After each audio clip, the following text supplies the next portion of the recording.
Welcome everybody to another Awakening Conversation. Today we have Glen Morris here, who is a mindset coach from Focus Your Thinking. So I wanted him to come on today specifically for the COVID-19 series, just so people can get some more ideas and keep expanding their mind on how they can get through this difficult time. So welcome, Glen. Hello, Sarah. Glen and I have known each other for probably about 15 years, and Glen has been my coach for at least, I think we're probably over the 10-year mark.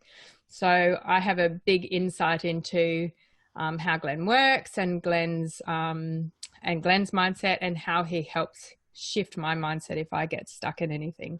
So I thought it'd be really helpful for people during this time. So what I find really fascinating, Glen, is that, you know, the amount of people I talk to, and I know that you would be the same, you talk to people all over the world, and we're all kind of facing the same global pandemic, and we're all focused on the same thing, but the way it's affecting us individually is really quite varied, and sometimes almost polar opposite from one person to another. Absolutely. And I'm just wondering, like, what your take is on that. Like, I feel like the people that have had a massive change in their lifestyles, you know, say, for example, I was talking to someone in Paris who was in his mid-20s, and he was used to leaving the house at 9 o'clock in the morning, going to uni, lecturing at uni, going out dancing and coming back after midnight. And now he's restricted to being inside his 40 square centimeter apartment block, and he's not allowed to go outside. Like, something like that's really extreme for someone of that age, and gets all their social interaction from outside, as opposed to, say, myself, who I'm still working part-time, as I'm still considered essential services in Australia. And I kind of feel extra busy because I'm now homeschooling as well. But my actual lifestyle, like, I still get to go exercise, I still go outside, I still get to go to the beach. My actual lifestyle hasn't changed. So I don't feel the effects of it like a lot of other people. And I think that's the case in most of those individual cases that you're talking about, whether the people have felt restricted or whether they have felt like nothing's really changed. And whether both ways, they can still go down a bad road. Like, if things haven't changed, then it's almost like looking at the government as to, why have you put these restrictions on us? Because nothing has really changed. And the other side, it's like, yeah, but you've just taken everything away from me. Yeah, like, that's so true. I hadn't thought about that. Everything away from me. Why did you do that? And it's not really, you know, the thing that everybody's sort of, the proximity is the closely related thing is the thing that they're focusing on, not the core of what's actually happening. And the core is the pandemic. The actual virus is the thing. It's everybody else is doing the best that they can with, you know, dealing with those resources. Like, governments are trying to do the best they can as far as what they think is the right thing to do. And some of those things are sort of encroaching on how we do things. Other things are like, yeah, it doesn't really matter to me. And it was interesting, like reading, you know, me, I always love to read, and book Indistractable, is they're talking about these two cases in regards to smoking and almost like kicking that habit, or seeing, is the habit the nicotine or is it something else? So they took two lots of air hosts that were smokers, and they were going from a Europe town to another Europe town or to New York. So the New York leg was 10 hours. To the other Europe, it was only 3 hours. So they started to track, and they had to write down, were they feeling the pains of needing a cigarette because it was against the law to smoke. So as soon as they were in the air, the air hostesses that were going to just internally to Europe, and it was only a 3-hour flight, started to feel those effects as they were getting close to the airport that they were coming towards. The same amount of time, the New York air hostess weren't even thinking about that. So basically what it came down to is as those restrictions were coming down and just about to be opened up, more people went stir crazy. Oh, interesting, because that's exactly where we are now. Correct. So as soon as it got clamped down, everybody's, oh, okay. And as soon as it gets longer and longer and longer, it's still okay. But as soon as there's sort of inklings that it's going to open up, that's when everybody gets stir crazy. I definitely want to talk about that a little bit more as well. Maybe we should talk about that now, because again, like some people, as this is now about to open up, like if I look at my different kids and where they're at, and I look at friends and where they're at in the conversations that I've had, like my kids are like really excited to go back to school. They just want to go back full time. I've dealt with some kind of teenagers which really want to go back to school, but they're freaking out a bit.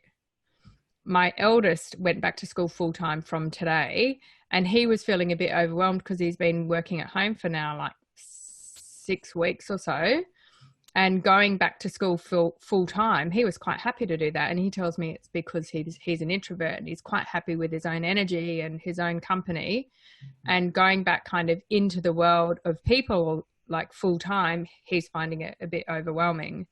Another friend of mine is kind of feeling like a bit overwhelmed because she's kind of adapted to this way, but also has put a lot of pressure on herself that she should have achieved a certain amount before things are lifted. And now things look like they're about to be lifted and she hasn't achieved. She's kind of freaking out a bit because of that. Yeah. And really it's your perspective. Everybody's got a different perspective, and it doesn't matter how you get that perspective.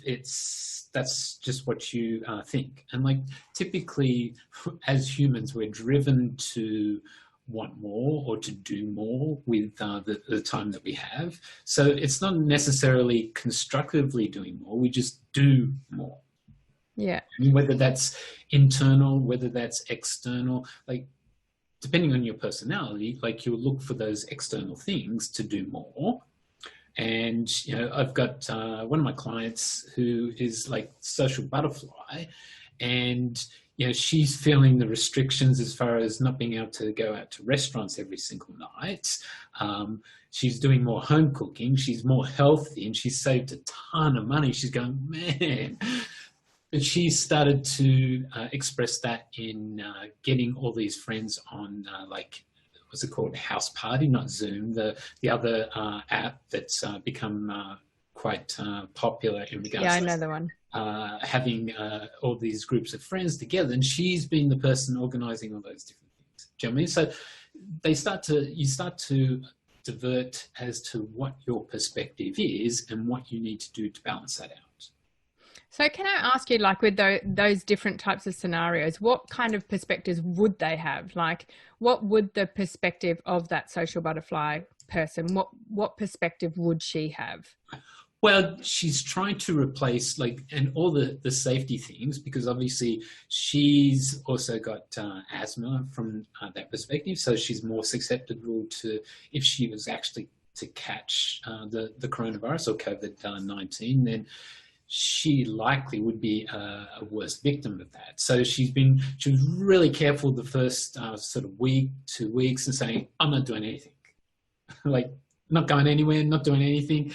I'll just lock down, because that's just 2 weeks. Everybody can bear that type of thing.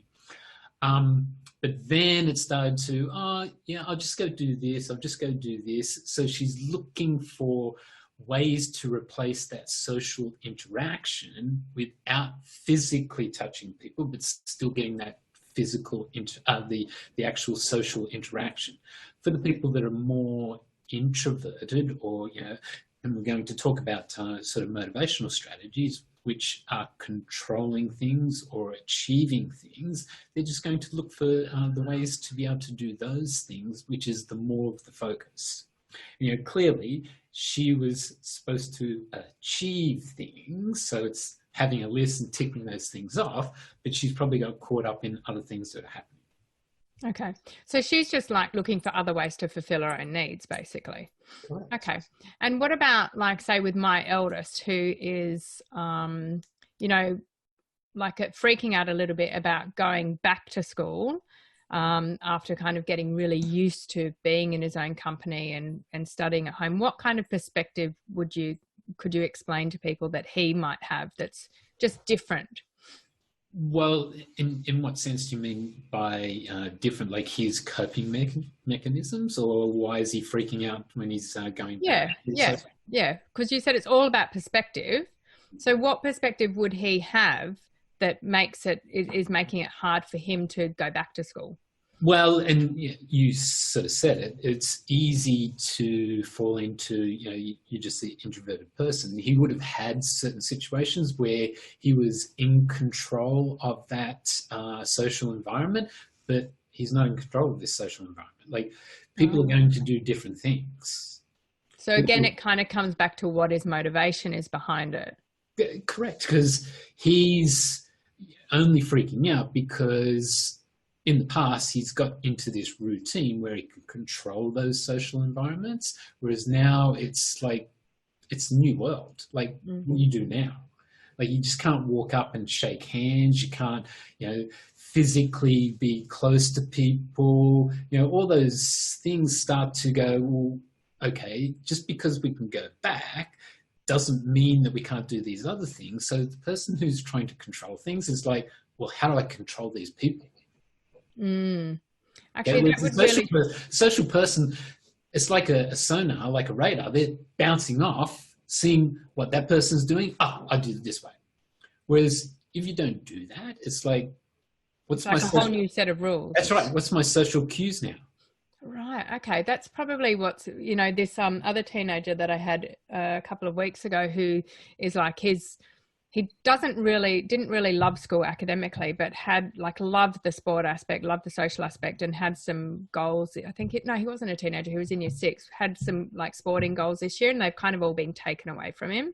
So he's been at home and studying and stuff and just is itching to go back to school, but has said to me, I just feel different now. Like he feels different. He's freaking out a bit that he feels different going back into what was, and he doesn't quite know how it's going to be. But that would go back to, again, that kind of control motivation strategy.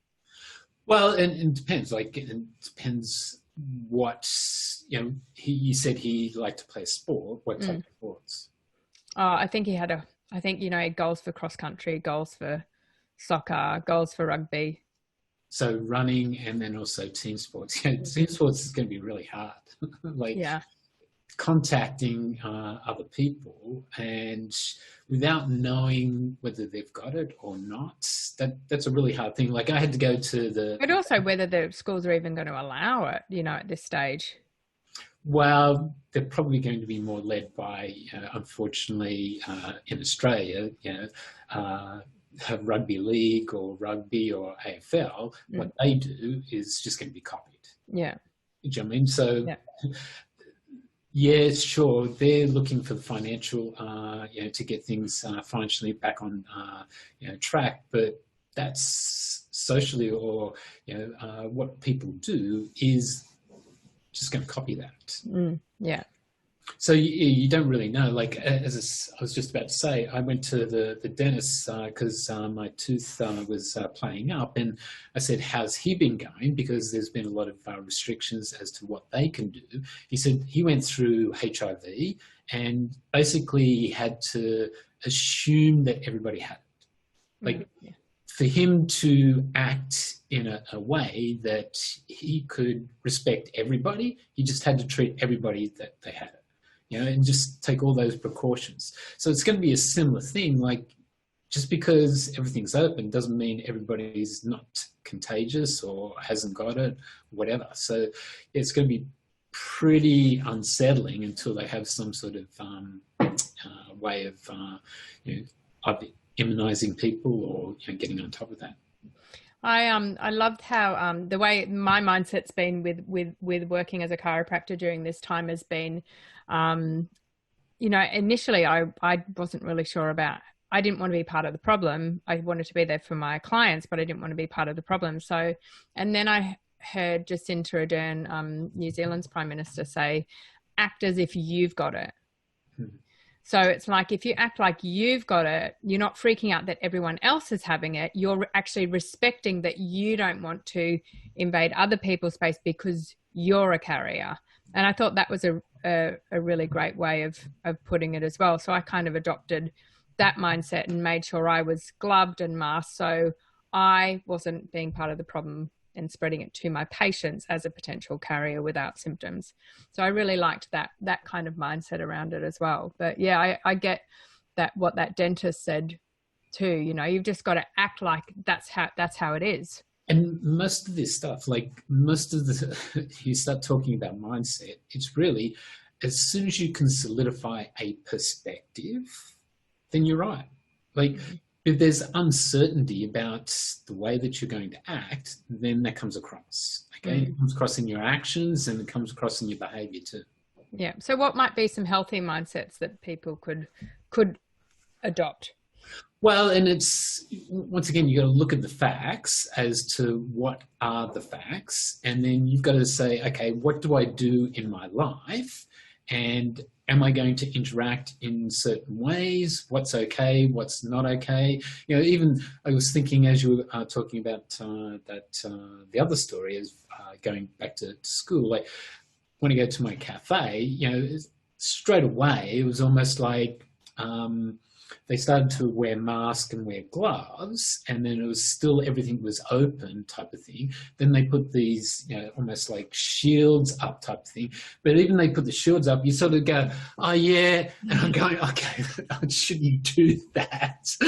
So I got into this habit of walking up, talking into the shield and feeling comfortable that I'm talking into a shield because it's there to protect both of us. Type of thing. But you sort of just go, oh, what's that thing in the way? It doesn't need to be there, type of thing.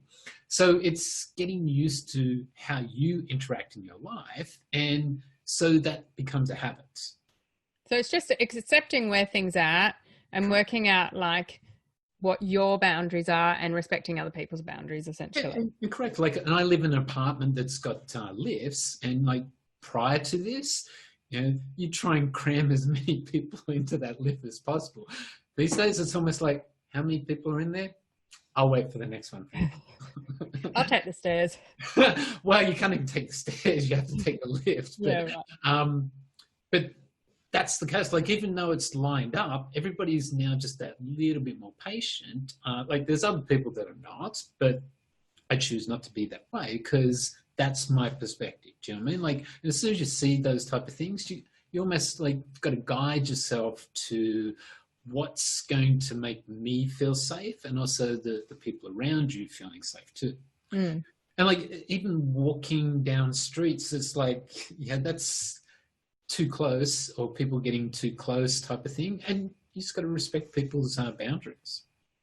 I was just thinking about that as well with, the smaller kids in my family just itching to go back to school because they actually don't have that perspective about social distancing and catching it and getting sick and potentially dying. They just don't have that mindset. So they're just like, let me back to school. Nothing's really changed in their life. They've just been on a long holiday and done a bit of homeschooling. Correct. Yeah, right. I hadn't thought of that like that as well. And once again, it's not right or wrong. It's just how they're thinking about it. Yeah. The other thing that I find fascinating, Glenn, so I'd like your perspective on it, which might be helpful for people as well, is like some people kind of at the start of this found the start hard and now kind of getting easier. And some people found the start easy and it's getting harder the longer it goes on. What would be part of that kind of? Well, and once again, you come down to depending on what was happening at the start. Like, a lot of people were okay at the start because it's only going to be 2 weeks. Like, and all the media that they're hearing, like, not from Australia, typically it was more American or the UK, because that's where we get our news from, was everything's fine. Like everything's fine, everything's fine. They go, okay, it's only going to be 2 weeks, I can groom and bear that. Okay, so they were okay at the start, but then as soon as I went past that, I said, hold on a second, it's gone more than that. What's going on here? And worsening there as well. Well, that's right. I'm seeing that. It's getting worse, but still it's like, hold on a second, this was supposed to pass really quickly. So countries like New Zealand that really went hard, and like Australia went just as hard, early was a little bit easier in the sense of, oh, okay, adjust. Okay, we're not going to get out of this thing too soon. Then you're okay. Whereas it was light at the start and now it comes down heavy, then you don't feel it. And once again, like some people could have been saying, in their head, they're going, it's not going to be that long. It's not going to be that long.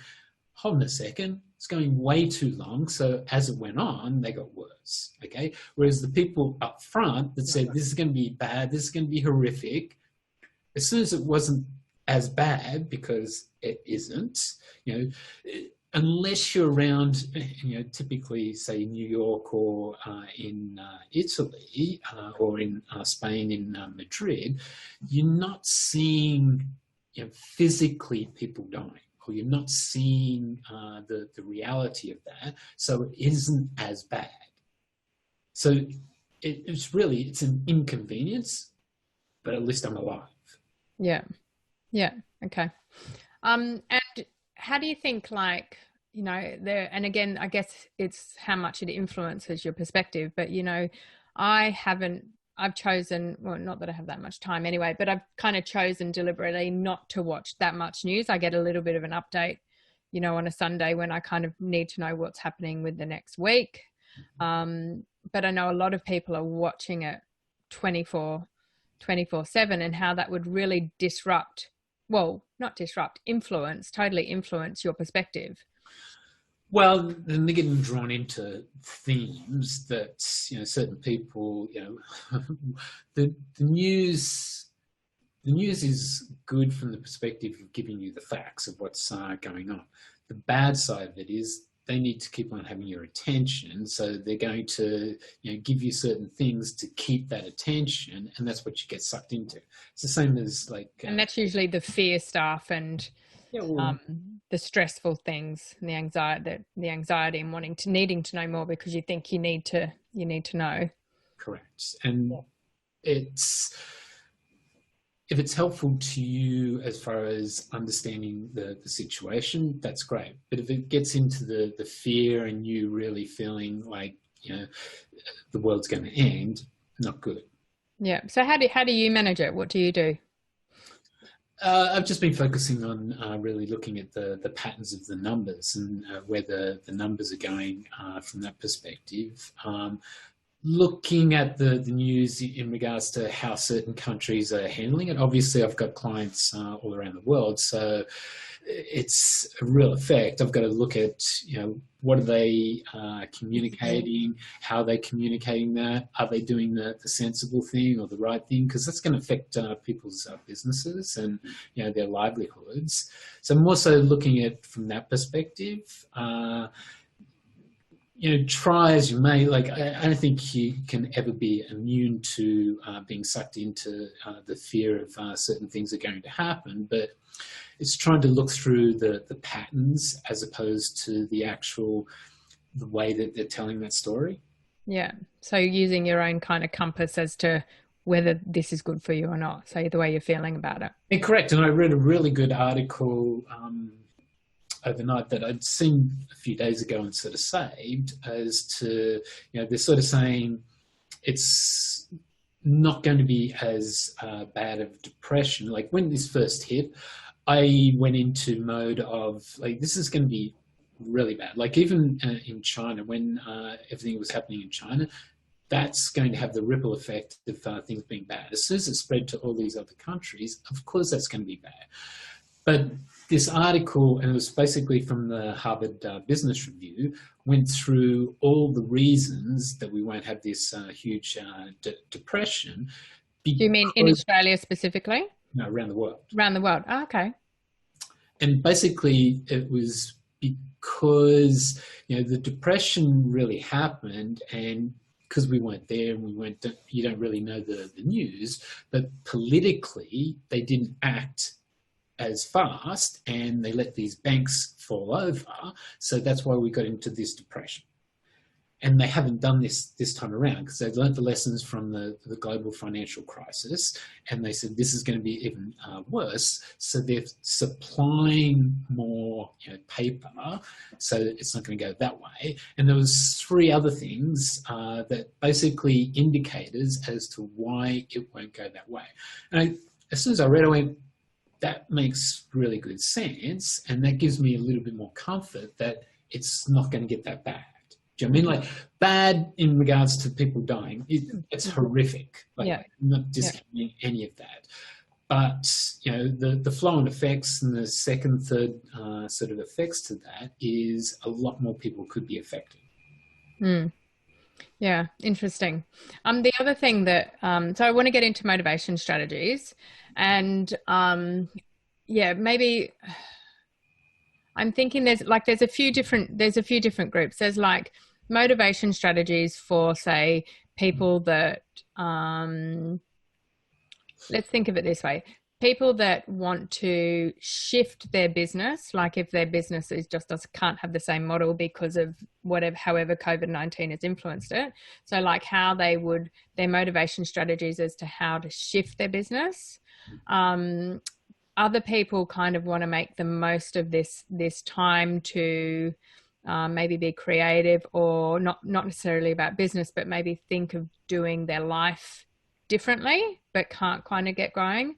And then the other group of people that kind of do concern me are people who are stuck in like bad situations, domestic violence sort of situations, or relationships that aren't working for them, or various other reasons. So people, how they can kind of motivate themselves to help to see their way out of things. And I guess it's all the same thing. It's kind of seeing it in a different light, seeing it in a different picture. But, I'd like to kind of talk about that, because I think that might be helpful for people.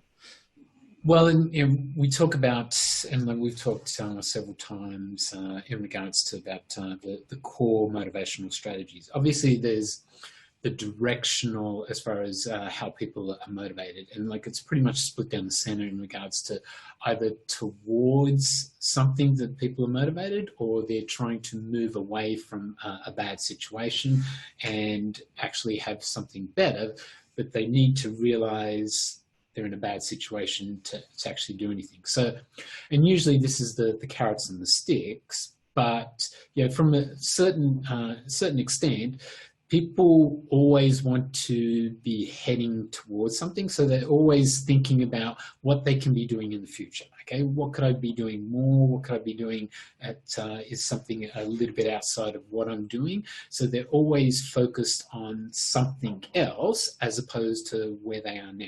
Mm-hmm. Because the people that are moving away, they need to realize, because they just keep on doing things until where I am. It's not bad enough. It's not bad enough. That's right. Where I am is not really a great situation. Is that the kind of people that have to hit rock bottom before they change something? Is that sort of scenario as well? Well, it is, because it needs to be bad enough to make that change. The pain needs to be bad enough for them to make that change. So they're looking for something. That's okay. That's okay. That's okay. That's not okay. Mm. And everyone's level of that is so different, right? Like, yeah. There's multiple ways of people looking at that, and multiple ways, like it could be the richest person in the world, and they're thinking, I've just lost a few $1 billion. This is devastating.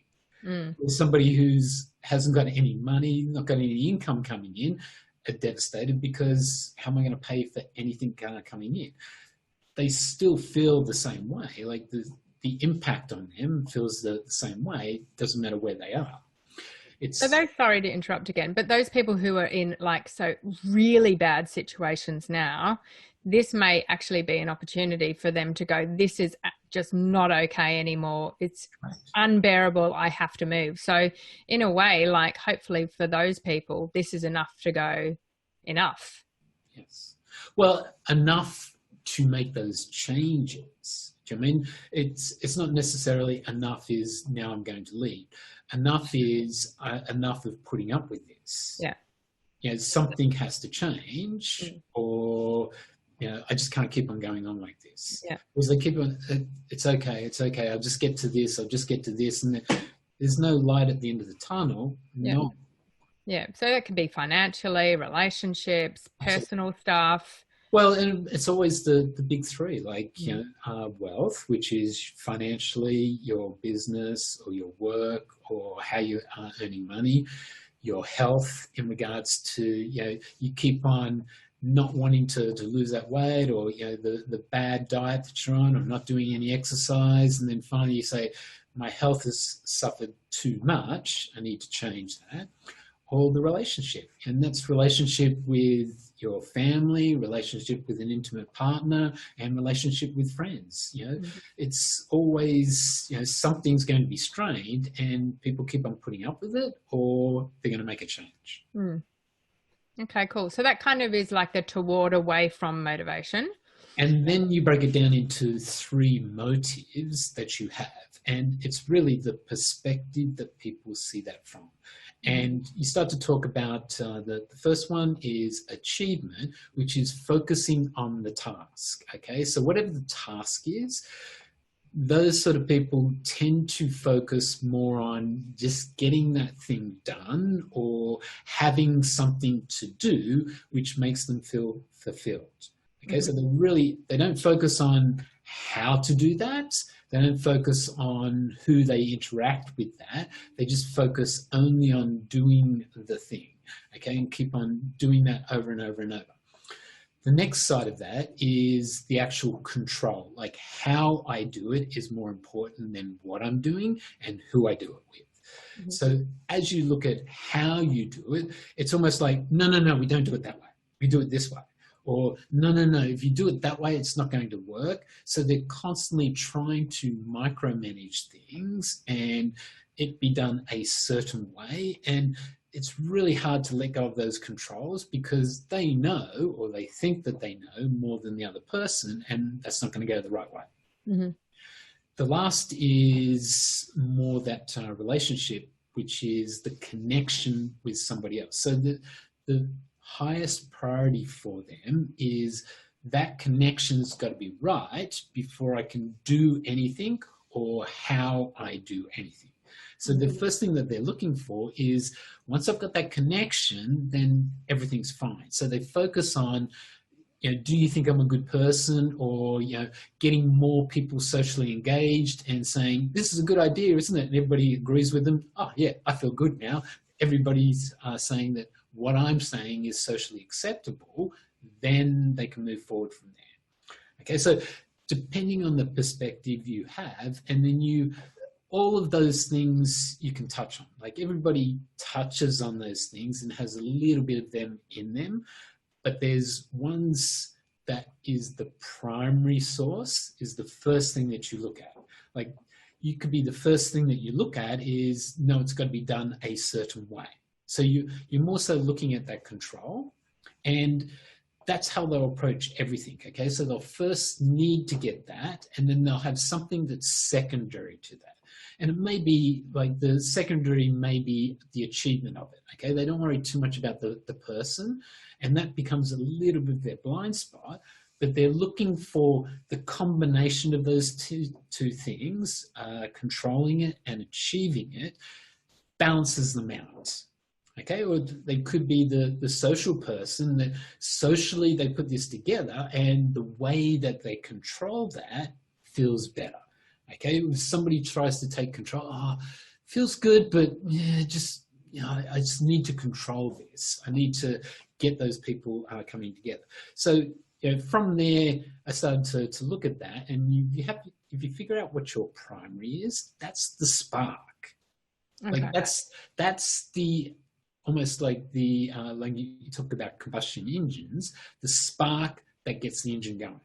Okay. So that's the spark for your motivation. So what type of questions could you ask yourself, like, you know, about like finding that spark?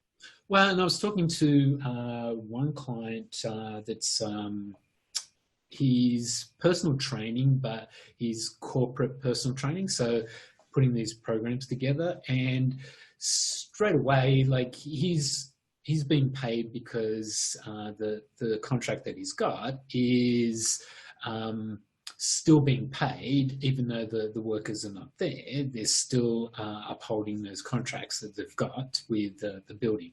So he's still being paid, but some of these things started to happen where they were taking the control away from him, and he's a control person.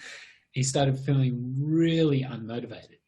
I'm going, why are you feeling unmotivated? He said, oh, you know, these dumb people keep on doing these different things, and you know, I can't, like, everything's in lockdown, and the government can't, you know, you can't do these things. And I said, well, okay, then what can you control? He goes, well, I can do this, this, and this. I said, why don't you focus on that? He goes, yeah, like I could be focused more on that. I said, well, forget about those other things, because you're not going to be able to get the control back of those other things, okay? But the things that you focused on can spark that motivation. As soon as you start writing all these different things, he says, that feels so much better. Yeah. And it's the perspective that he's coming from, because he felt like all these things are being taken away from me and I can control nothing. So the control person would be really struggling with this situation more so. Well, it depends. Oh, like, yeah, no, that does depend. Yeah, because I'm just thinking about the other things. Depends if things have been taken away from them and how they do it. If they quickly that's their perspective. That's right. If they quickly adjust and they say, well, I've still control all these things. And I will do these things, they still feel motivated. Yeah. Okay. So if someone kind of is asking themselves where that spark is it because they feel that, you know, they like to be in control of a situation, or? Well, then that's just the control side. Yeah. It's sparking that. Yeah. So, of course, that all the people that are not feeling motivated and they're coming from the control perspective, straight away they would have felt really nervous because everything's changed. Yes. Yeah. Everything has changed. Yeah. So I've set my environment up. So, like, if they were working from home already, then less. If they're working in an office, now they're working at home, it's almost like, what do I do here? And as soon as they got their rhythm, then they're feeling a little bit more motivated. Yeah. Okay. Yeah. From the achievement side of things, you know, really, they're more about the task and doing that task. Now that's been almost like distilled down to in four walls, or so if you're essential, then yes, you can keep on achieving those things. But straight away, if they physically are doing stuff, then they're going to feel less motivated, because more I do is better. So if I'm doing less, I don't feel motivated. So they've just got to change their perspective and go, okay, what are the things that I'm doing? I'm really getting all these things done in the confines of doing this. So it's pretty good. Mm-hmm. And they've just got to feel that and put lists together. Like if they're working in their home, you know, get a whiteboard, physically see the things that they're doing, because that's what gives them that spark to motivate. And that sense of achievement that they are still getting through their things. Correct. Yeah. It's all their perspective. Am I doing things? But if you're sitting in one place, because to achieve things, it's motion. Mm-hmm. Do you know what I mean? And if you're not moving as much, then you don't feel as motivated. So in some cases, it's moving just a little bit and putting it in different locations, so you're getting that sense of motion. Okay, yeah. Or even exercising as well, you know, putting that on the list of things to actually achieve in the day.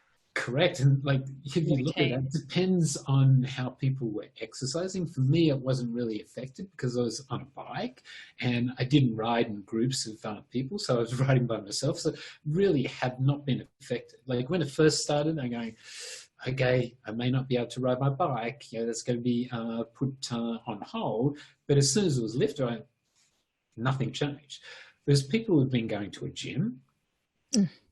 It's like your whole exercise routine has been taken away. And like generally those people that do weights and, from that perspective, like they don't like the cardio side of things. They only do the cardio as almost like the warm down or the warm up type of thing. And now they're saying, just go for a walk. Well, that's not going to do anything. They can't even go to a park and like physically pick up exercise machines. I know a friend of mine who was in a gym. She converted a whole garage into a gym, and then I know a few people that have done that. Like then she felt motivated because now I'm back into my routine. Yeah. So the last of those motives is the connection, or affiliation and that connection to people. Now these people have probably been feeling it the most, okay? Because it's usually touch, that's usually connecting in that way, and all that's been taken away. Like really hard to do that type of stuff. Even like, yes, you could be checked out that everything's fine on you, but how do you know? Like that's a changing thing. Like you could have touched something and just picked it up and you don't know. So really feeling it. So, typically when I'm speaking to a person that is of that ilk, it's not that they can't do that when it comes back up, or when we're able to ease that off and actually give people hugs, or shake their hand, or physically be close to those people to feel that. It's looking at other ways of getting that connection. Like your client who's doing the social kind of house party type thing, getting that kind of affiliation and like feeling that, and like still like drinking the alcohol and having somebody close to them. She just feels that that's a good thing for her. But the other thing that I've been saying to those people is, because they feel and like they have this bias towards, no, physically being in front of people is always going to be bad. Until you can't do that, then like, what do? Like, you can't actually physically connect with a person just because, there's this distance, just because it's on a video. Like, I've had to adapt because my clients are around the world, that if I didn't adapt to have that same connection through video, then I wouldn't have a business. So what you need to do is to increase the strength of, this is just another way of building that connection. If you can find a better way to have that connection, and then you add to that as soon as this is lifted, then you've improved yourself. And that's really, to a certain extent, is holding those sort of social events, or being able to, quickly convert to that sort of social scene so they get that connection, and in looking for more enriched ways, because that will spark them to feel motivated. Like even if it's a really quick connection, they feel that spark. Yeah, that's great. So people are kind of looking, if they're not feeling motivated and feeling a bit flat and feeling deflated, and it's like looking for even some of the things you've said, Glenn. It's like if some of the things you've said have like triggered that spark, it probably means that's one of your primary motivation strategies. So some of those ideas and points you brought up might just help get people kind of going and on a bit of a roll. It's all you need is that roll. Yeah. Like, it's a fallacy that you will sit down and be motivated for long periods of time. You're almost like distracting yourself to get into something, and once you're doing that, time goes fast. Okay, if you're even sitting down for a 5-minute rule just to do something, to like, if you're feeling unmotivated, then sit down for 5 minutes and do something, and then see how long time goes. Generally, you go way past that 5 minutes and you feel more motivated because you're getting things done, or you're actually actively doing something, so you feel better. And like, as you know, like your structure and your posture generally when we're unmotivated is more like, closed in type of thing. You're feeling sorry for yourself. Whereas just get up and move around, or physically concentrating on something, is you feeling motivated. Yeah. And even like setting the goals as really, really, really low so you can achieve it, like 5 minutes. Just set a timer and just do something for 5 minutes and see how you go, just to see if you can get going with that. And then you increase that time. From there, you go on to doing it more regular. And it's just like exercise, like building up that muscle. Yeah. I was talking to my partner, I think it was yesterday, and I'm kind of getting to that feeling of, things are starting to lift. And I said to him, I think it was yesterday, I feel like this time is it's very precious time. And there's part of me that wishes I had a bit more boredom. People are complaining that they're really bored. And I'm like, yeah, I wish I had a bit of that, a bit more of that at the moment. But I just thought, no, like this, it's an opportunity, and I really want to, make sure I'm making the most of it. So I said to him last night, I said, what about, I just want to change a few habits up, get some really good habits in place. And I said, what about, because we've actually started watching some series on Netflix at nighttime after the kids go to bed, and now the kids are going to bed quite easily. We've got this time together, which has been really lovely. But I also said, we're staying up a bit late, and then I'm actually sleeping better because my little one's only waking up once, but I'm not making the most of my sleep. So my suggestion was, what about we go to bed a little bit earlier, do a meditation together, and then if we want to be intimate or whatever, I'm not going to be in the headspace of like, oh, I've just stayed up and, watch TV and now I actually just got to go to sleep. I don't want to have sex or anything. I just want to go to sleep. Whereas if we went to bed earlier and we did a meditation together, we'd actually both be in a nice, really relaxed state. So if we did want to make love or anything, that would be better. Then you get into a deeper sleep pattern, and then waking up in the morning and doing some exercise first thing in the morning instead of straight into the homeschooling thing from my side of things. So we started doing that last night, and it was really nice just to do a meditation, and we both ended up just falling asleep, but it was nice and early and got into a really deep sleep. And I thought that's a routine that I really want to set up before the end of this period. So it's like, we can take the benefits out of this time that we've had that is actually very, very unique in our lifetimes. And we're probably not going to have forced lockdown of any sort again in our lifetime. So it's like, as we make our way back into our normal lives, hopefully we're not just going to go back to how it was. Hopefully it's like we have this now perspective of like, they're more isolated, slowing things down, looking at it from a different perspective and going, well, was my life the way it was before that ideal in every way? Or is part of what I've learned in this period, can I bring into my new life and have more balance?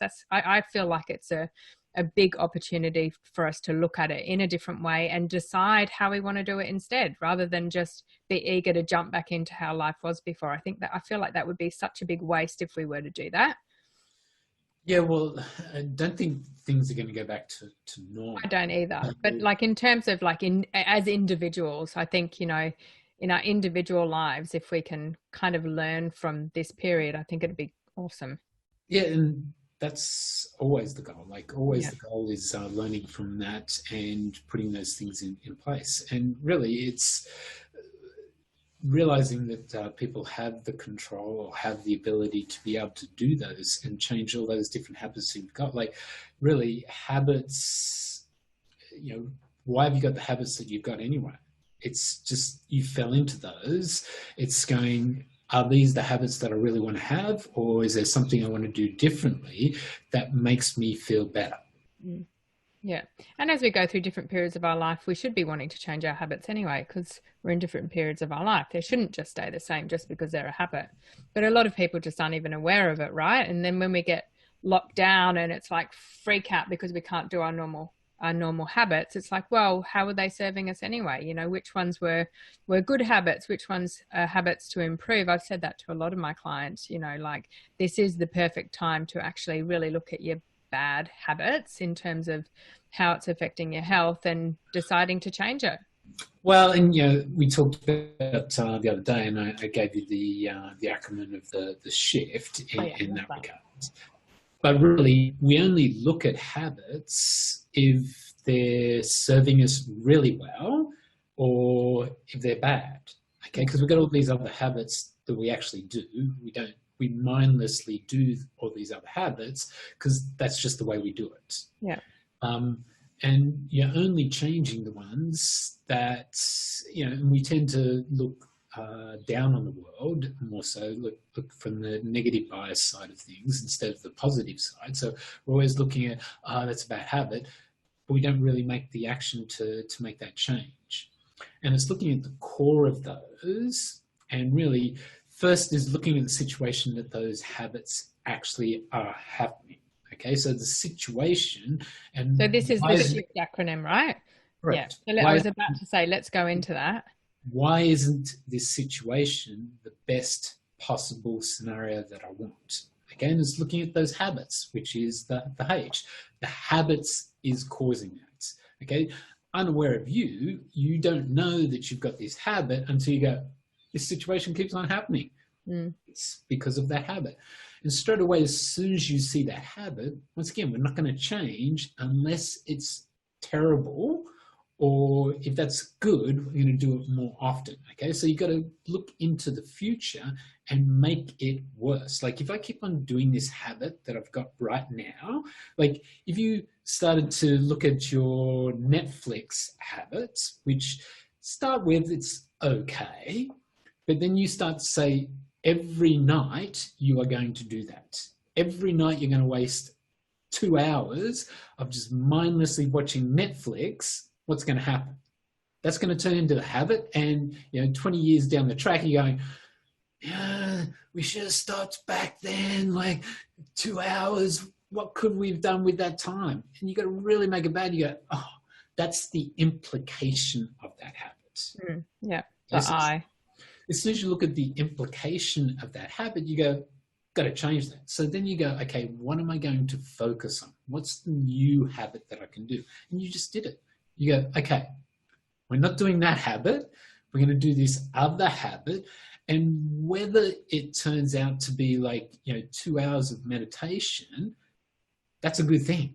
You know what I mean? So that's worth focusing on to change that habit. All it takes is, why were you sitting down to watch the Netflix anyway?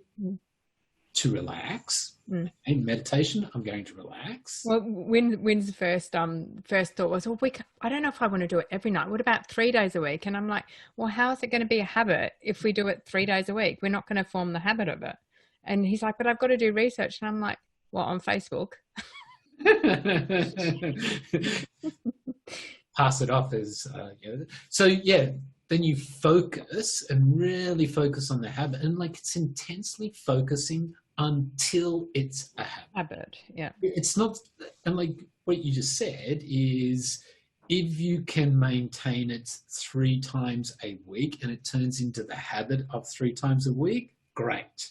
If not, you're fooling yourself just saying, oh yeah, I don't really want to change that habit. Yeah. So you got to focus until the habit can change, and then you've got it. You just got it kicked, then it's fine. But yeah, it's focusing there. And then the T is the transformation that happens, like at that end. So you're constantly shifting these smaller habits that it's clustered around the behavior that you don't really want to see.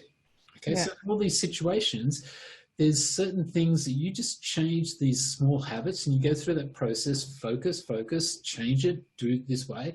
Feels a little bit lighter, then you do something else, a little bit lighter, and then all of a sudden it feels so much easier to do because you've changed all these insignificant habits to now better habits. Yeah, that's the same with kids. Like they're just copying you. So if you get them into the consistent that behavior, then those situations are changing. Yeah. Well, awesome. Thank you so much. I just want to re-emphasize that SHIFT acronym. The S is for situation, like looking at your situation. The H is looking at the habits around the situation that's been created. The I is projecting into the future to see how these habits are going to well, the implication that these habits are going to have, good or bad. And then what's after that? F is where you want to put your focus, what habits need to be changed, and then the transformation that happens once these new habits are in place. Correct. And then everything changes. The implication, the situation then changes because of all of that. So yeah, thank you so much, Glen. It's been another fascinating conversation that we've had together, and I hope our listeners have gotten as much out of it as I have. And I look forward to. Oh, could you let people know where to find you as well? Just look up the website Focus Your Thinking, or the one word.com. You should be able to find me. Okay. What about social media? Yeah, it's the same thing. Like Focus Your Thinking, Facebook. Correct. What's the other one? Instagram, all that. It's all Focus Your Thinking. Yes. Okay, great. All right. Thanks again, and have a good day. See ya.